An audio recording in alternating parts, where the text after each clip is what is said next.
Além do resultado das eleições de amanhã, o segundo turno para prefeitos das capitais e de outras cidades de Santa Catarina também, uma outra expectativa vem tomando conta da sociedade brasileira e, por que não dizer, aqui de Santa Catarina. É o julgamento pelo Supremo Tribunal Federal do chamado processo do Mensalão.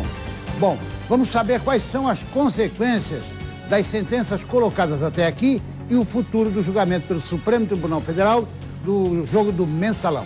Está conosco o advogado criminalista Hélio Rubens Brasil, que é também conselheiro da OAB e vice-presidente da Associação de Advogados Criminais de Santa Catarina.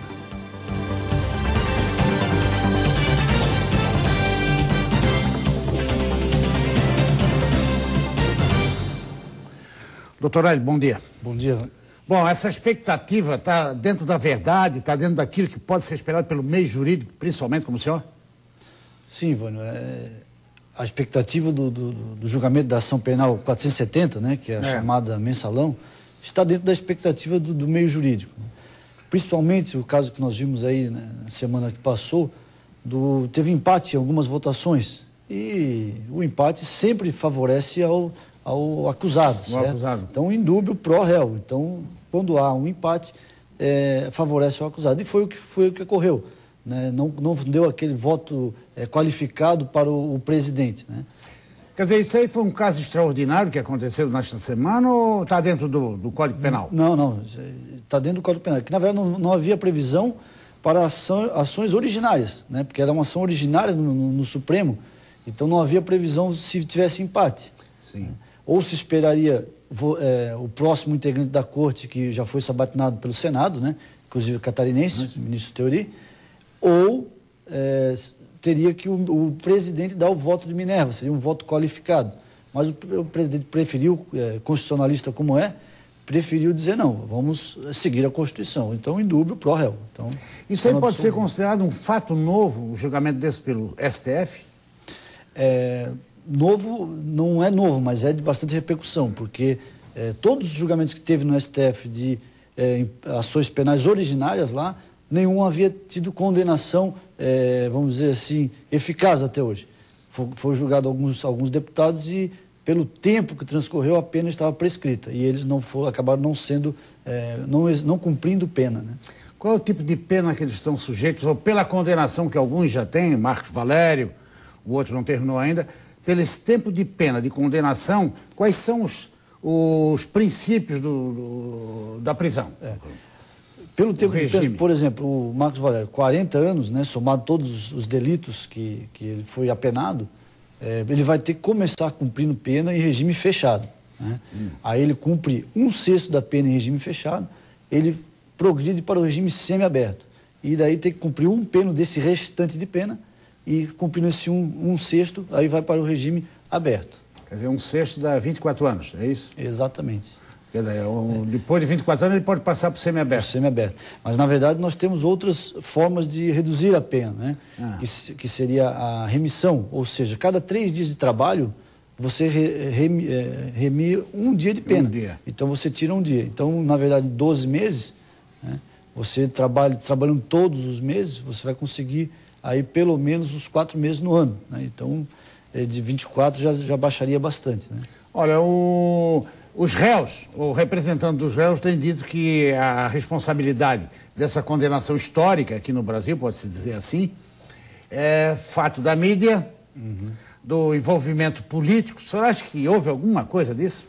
Me parece que não, porque, na verdade, o envolvimento da mídia, a mídia tem, é a função da mídia informar. Né? Se houve um desvio, a mídia informou. Quem fez a denúncia foi o Ministério Público, o Procurador-Geral da República. Foi lá e fez a denúncia. Se os ministros aceitaram a denúncia, porque no Supremo tem que aceitar antes a denúncia para depois julgar, é porque havia pelo menos indícios. E durante o processo, né, pelo que o Supremo está julgando, foi comprovado que alguns delitos ocorreram e outros não. Agora, no tocante a um julgamento político, sim, é também político, mas... De repercussão política, né? Exato, de repercussão política. Mas a maioria dos ministros que estão hoje na Corte Suprema foram indicados pelo governo atual, né? E pelo governo passado, atual, que é do mesmo partido. Que é do mesmo partido. Então não se justifica dizer que é um julgamento somente político. O senhor acha que todos serão condenados? Inclusive as grandes figuras de destaque, vamos colocar aqui o ex-ministro Zé Dirceu. Não, já foram condenados, né? Isso já está pacificado, eles foram condenados. Agora só falta saber quanto é a pena deles, isso. Que também o tempo de pena repercute bastante. Porque, por exemplo, o crime de corrupção. Na época dos fatos, me parece que ainda não tinha mudado a lei, que agora é de 2 a 12 anos. Antes a pena mínima era 1 ano. Então, se eles forem apenados com a pena mínima, né, aí de 1 ano, por exemplo, aí prescreveria em 4 anos a pena. E como já passaram-se mais de 8 anos dos fatos, estaria prescrito. Aí não iria para... o que pode prescrever ali? Pena. É pelo tempo de pena, é isso? Pelo tempo de pena, exatamente. Quer dizer, quem ganhar 2 anos de cadeia, por exemplo, prescreveu? Está prescrito. Está prescrito. Ele não cumpre nada. Não cumpre nada. E nós temos que ver que a prescrição ela é contada individualmente, para cada delito. Né? Então, ele foi condenado em 12 corrupções ativas, vamos dizer. Só que por cada crime. Então, se a pena mínima foi 2 anos, aí acresceu porque foi continuidade delitiva, então foi para 6 anos, não conta 6 anos, conta 2, que é o crime individual. Certo? Então, na verdade, tem que estar atento a isso. E eu creio que o Supremo estará atento a esse fato. Formação de quadrilha é o mais alto grau de uma penalidade, de um crime, não? Não. A formação de quadrilha é um plus, né? Que ela poderia ser apenas um concurso de agentes, concurso de pessoas, ou seja, 2 ou mais pessoas se relacionam para fazer o delito, ou a formação de quadrilha seria um crime a mais, um plus, né? Mas a pena é baixa, né? A pena mínima é baixa, é de 1 ano também. Então, não mudaria muito isso. Então, como cada pena individual, corrupção, lavagem de dinheiro, formação de quadrilha, se a lavagem de dinheiro já é o crime maior, né? A pena mínima é 3 anos, mas se pegar a pena mínima em cada um dos delitos, pode ser que ocorra prescrição, sim. Prescrição. Agora, doutor Hélio, cabe recurso dessas decisões do Supremo? Cabe recurso. Ao próprio Supremo? Ao próprio Supremo. Não existe outra instância, né? O Supremo é o órgão máximo do país. Então, cabe embargos de declaração. Se na decisão tiver algum ponto omisso, um ponto obscuro, um ponto contraditório, né, na decisão, cabe embargos de declaração. E existe um outro recurso, quando existem 4 votos em favor de um dos de réus, né, que seria o embargo de divergência. Só que me parece meio inócuo, porque ele revolve a matéria para o mesmo tribunal que já julgou. Então, vai acabar acontecendo que vai ser o mesmo placar, né? Me parece. Bom, pela sua experiência na área criminal, principalmente na área jurídica, o senhor acha que os ministros estão tomando esse cuidado para evitar deixar qualquer rastro ou deixar, por exemplo, essa condição de abrir um recurso? Sim, sim. Os votos estão sendo bem fundamentados, eu estou acompanhando, né, todos os dias de sessão, a gente coloca na internet, escuta ao vivo, né? E estão sendo bem fundamentados. Eles têm uma carga de conhecimento muito grande, né? São os ministros da mais alta corte do país e não vão deixar, é evidente, que... Agora, é claro que equívocos acontecem, às vezes passa um equívoco e aí sim, existe embargo de declaração para corrigir erro material, que se chama. Né? Eu fui escrever 30, escreveu 3, né? 3 anos era 30 anos. Aí você muda e é tranquilo. Isso sempre que acontece é tranquilo. Sendo acolhido algum embargo desse, tem um novo julgamento? É um novo julgamento. De todos? Só que daí é só sobre aquela matéria fato que está sendo discutida. Exato. Né? Se é uma matéria de direito, se é uma matéria de prova. Né? Aí aqueles embargos é só sobre aquela matéria. Não vai julgar-se tudo de novo e todos novamente, né? Aí seria... Agora, esse embargo, ele favorece todos? Dependendo, sim. Dependendo, se for matéria de direito, sim. Aí favorece todos. Né? Se for, por exemplo, vem uma nova lei excluindo algum tipo de crime, né? Que é abolitio criminis. Vem uma lei nova e, por qualquer motivo de política criminal, tira um crime. Por exemplo, formação de quadrilha agora não existe mais. Ou é organização criminosa ou é concurso de agentes. Então, se sai isso e um deles alega, ele beneficia a todos. Todos eles serão beneficiados? Aí todos seriam beneficiados. Qual é a pena máxima hoje no Brasil? A pena máxima no Brasil hoje é 30 anos. 30 anos. 30 anos. 30 anos. É claro que existem julgamentos que a pessoa pega 100 anos, 150, porque vai somando-se as penas de vários delitos, né?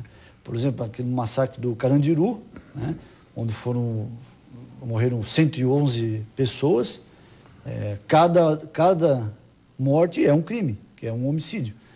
Para cada homicídio, a pena máxima é 30, mas se você somar todos, né, vai a 300 anos.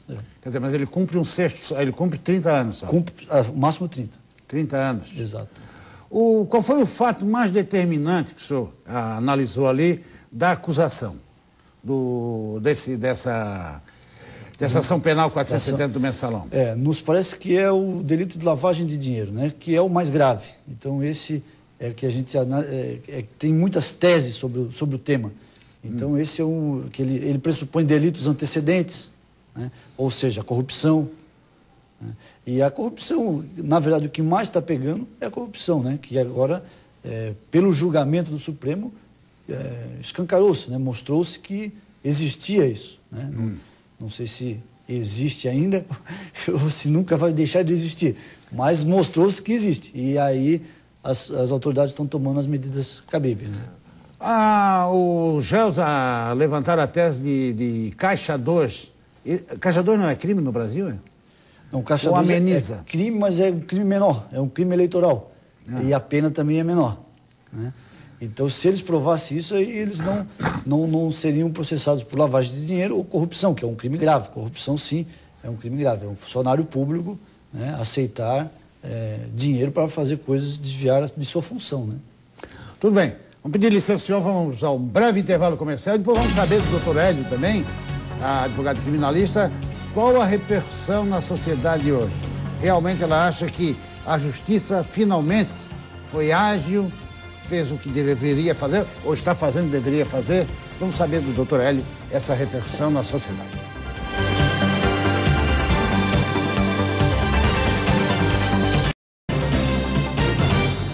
Bem, voltamos com um Band Entrevista, hoje debatendo aqui um fato e momento, o julgamento do processo do Mensalão pelo Supremo Tribunal Federal. Estamos aqui com o advogado criminalista Hélio Rubens Brasil, que além de conselheiro da OAB, advogado criminalista, é vice-presidente da Associação dos Advogados Criminalistas aqui de Santa Catarina. Senhor, acha que a maioria da sociedade queria realmente esse veredito? Nos parece que sim, nos parece que a sociedade já estava cansada, né, de ver casos de corrupção e casos dessa natureza e, como diria no jargão popular, acabar tudo em pizza. Né? Então, nos parece que agora, com esse julgamento, né, independente de partido, né, todos vão ter que colocar as barbas de molho sob pena de serem acusados e condenados também. E o que é mais? Acha que a justiça está alcançando um outro patamar? Tem muita gente que desacredita da justiça, né? Que acha que tudo tem que cair na justiça. Exatamente. Na verdade, desacredito por quê? Pela morosidade. Quanto tempo demorou para ser julgado a ação 470? Foi em 2003, né? Foi em 2000, os fatos foram em 2003, quase 10 anos. Né? Então, por isso é que perde um pouco a credibilidade. Mas com o efetivo julgamento, e nos parece que pelas penas que estão sendo adotadas, vai ter efetivamente condenação e execução de pena, aí nos parece que aí sim a sociedade vai ver que está acontecendo o que não acontecia. Né? Pessoas grandes e importantes estão sendo condenadas. O chamado colarinho branco, né? Colarinho branco. Bom, doutor, com relação... Acha que isso aí também é um sinal de alerta para quem pratica esse tipo de crime? É um sinal de alerta para todos. E é claro, um bom exemplo para a sociedade. Daí a sociedade começa a acreditar nas instituições. Né? Hoje estão desacreditadas. Mas tudo começou com a imprensa. A imprensa foi lá e colocou o dedo na ferida e agora alguns acusados estão dizendo, não, a culpa é da imprensa. Não, a culpa não é da imprensa, a imprensa informou. E aí começou a se investigar, né? Os próprios ministros do Supremo investigaram, porque é uma ação que tem origem no Supremo, e viu-se o que estava acontecendo. Todos eles tiveram direito à defesa? Todos.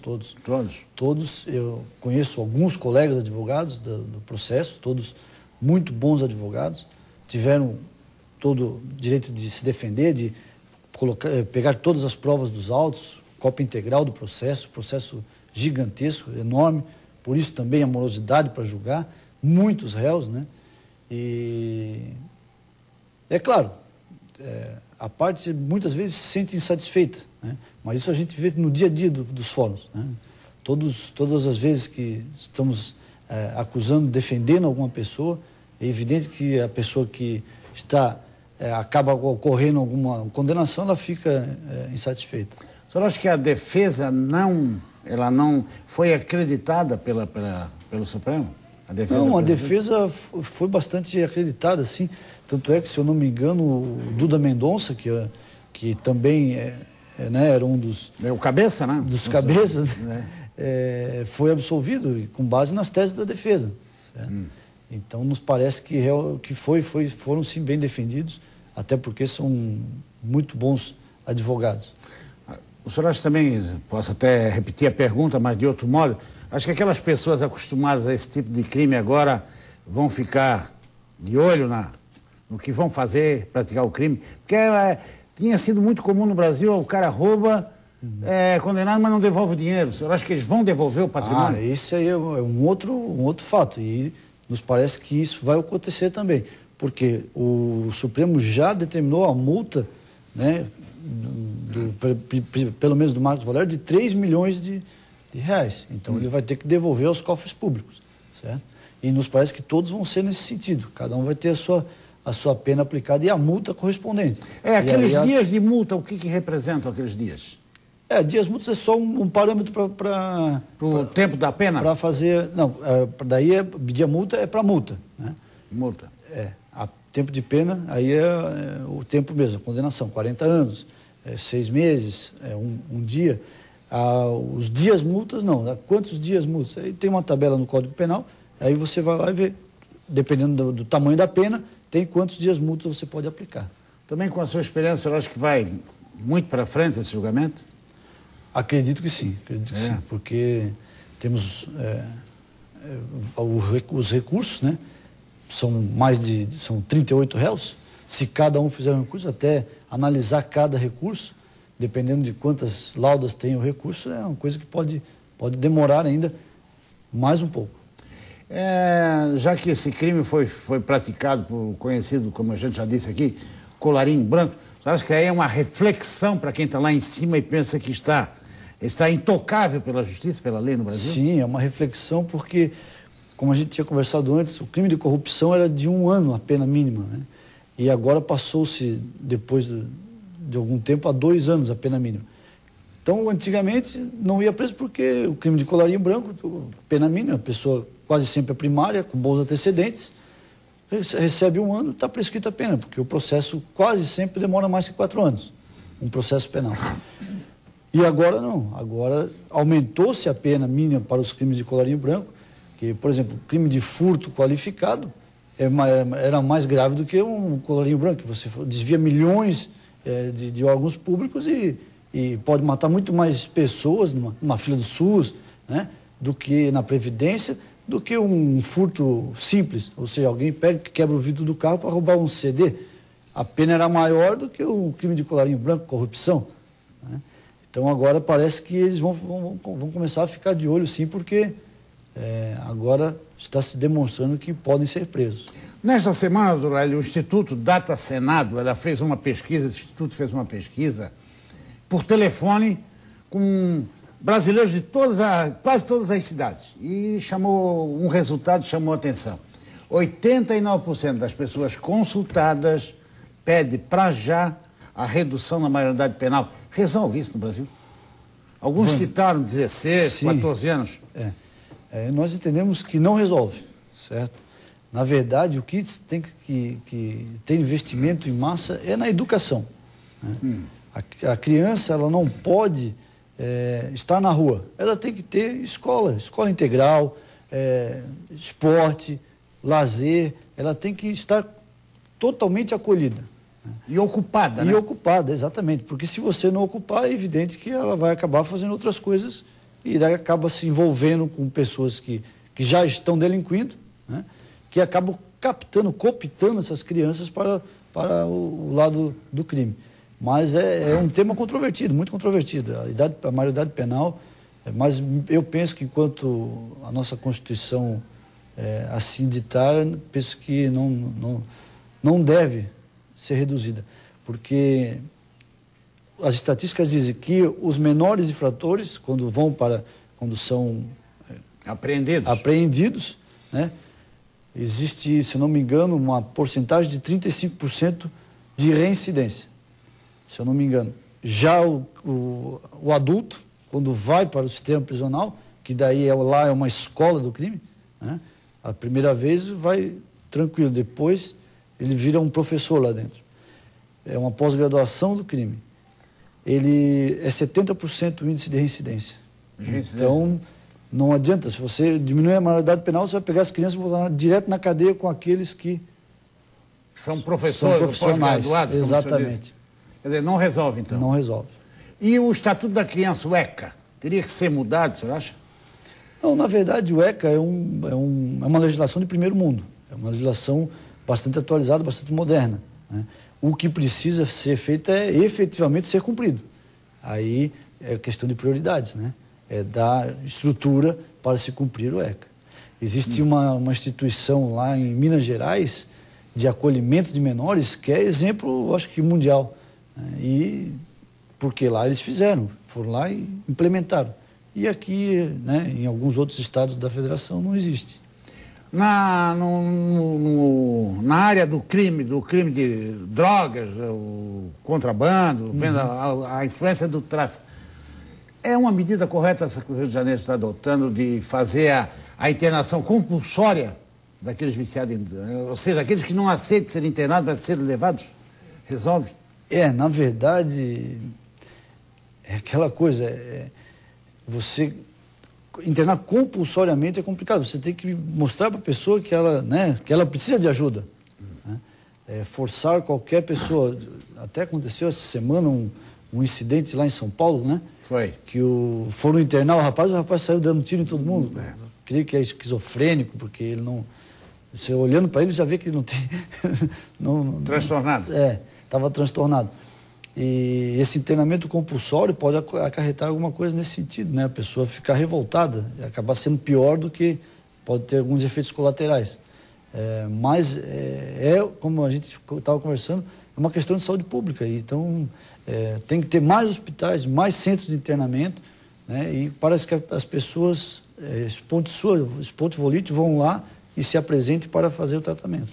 Bom, agora continua no Senado ainda aquela discussão em cima de um relatório feito, uma pré-análise, um pré-projeto de grandes juristas brasileiros sobre a reforma do nosso antigo Código atual, né? Código Penal. O que tem que mudar de primeira mão no Código Penal, doutor Aine? Na verdade, não tem que mudar nada assim de primeira mão. O Código Penal ainda continua sendo, hoje, o Código Penal, né? Que ele serve para o que ele veio, certo? Só que o problema do nosso Código Penal é que ele é um código totalmente patrimonial, né? O bem jurídico protegido é mais o patrimônio do que o ser humano. Então, o que teria que mudar é isso, mas me parece que com o novo também não vai mudar. Inverteu, senhor? Teria que inverter, mas com esse novo projeto também não vai mudar isso, né? Então, a primeira coisa é o ser humano, né? Colocar em primeiro lugar a dignidade da pessoa e depois os bens patrimoniais, né? Que isso é segundo plano. Então isso é uma coisa que teria que mudar. E atualizá-lo, né? Porque existem hoje crimes virtuais, crimes de internet, que no nosso atual código só existem as fraudes. Então você teria que encaixar esses delitos em fraudes, né? De estelionato e outros tipos de fraude. E no Código Penal não prevê, né, esse tipo de crime. Como é que você vai investigá-lo? Como é que você vai atrás, né? Então, isso também teria que ser urgentemente acrescentado, né? Existem muitas leis esparsas, e até algumas já tentando penalizar isso, mas seria bom um código, por isso chama-se código, né, que é uma compilação de toda a legislação penal. Antes de encerrar, gostaria que o senhor deixasse aqui com a sua experiência uma mensagem. Você falou em crianças, né, educação para todos, mas enfia a sociedade como um todo, como é que ela deve se comportar para ser evitada de ser uma vítima de um assalto, de um crime, enfim. Na verdade, a sociedade tem que estar sempre atenta, né? A primeira coisa que nós precisamos é de educação. Educação para nossas crianças. Com a educação a gente resolve muita coisa. Aristóteles, há 2.500 anos atrás, já dizia: eduque a criança para não precisar apenar o adulto. Então, se você educar a criança, você não vai precisar apenar o adulto. E se você não tiver adultos que vão ser apenados, é porque a sociedade estará melhor. Me parece também que para a sociedade esse julgamento é emblemático, né? Esse julgamento da ação penal 470 nos demonstra agora que há sim luz no fim do túnel, há esperanças ainda para a nossa sociedade. Doutor Hélio, muito obrigado pela sua participação aqui no Band de Entrevista. E a você, telespectador, muito obrigado pela audiência. E vamos retornar no próximo sábado com Band de Entrevista a partir das 10h30 da manhã. Um bom dia, uma boa tarde para todos e até sábado que vem.